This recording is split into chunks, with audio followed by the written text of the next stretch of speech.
पुरातून नागपूरमधल्या नरखेड तालुक्यामध्ये अवकाळी पाऊस आणि वादळी वाऱ्याने संत्रा बागांचं नुकसान झालंय। संत्र्यांची 15 ते 20 वर्षांची झाडं मुळासहित निघून गेली आहेत, तर अल्प प्रमाणामध्ये असलेल्या आंबा बहरच्या संत्रा पिकालाही फटका बसला।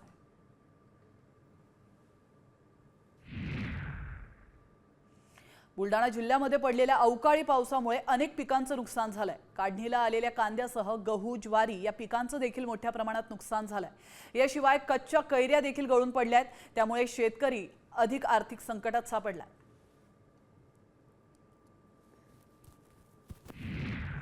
यवतमाळमध्ये अवकाळी पावसामुळे तिळाचं पीक भिजलंय।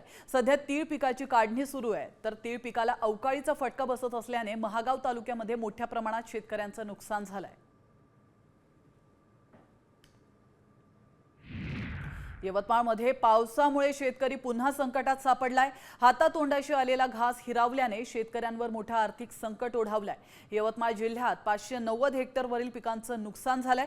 नुकसानग्रस्त भागाचा पंचनामा करून तात्काळ मदत देण्याची मागणी शेतकऱ्यांकडून केली जाते। यवतमाळच्या उमरखेडमधील मुळवा ग्रामपंचायतीच्या नळाच्या पाण्यामध्ये गांडूळ आढळलाय।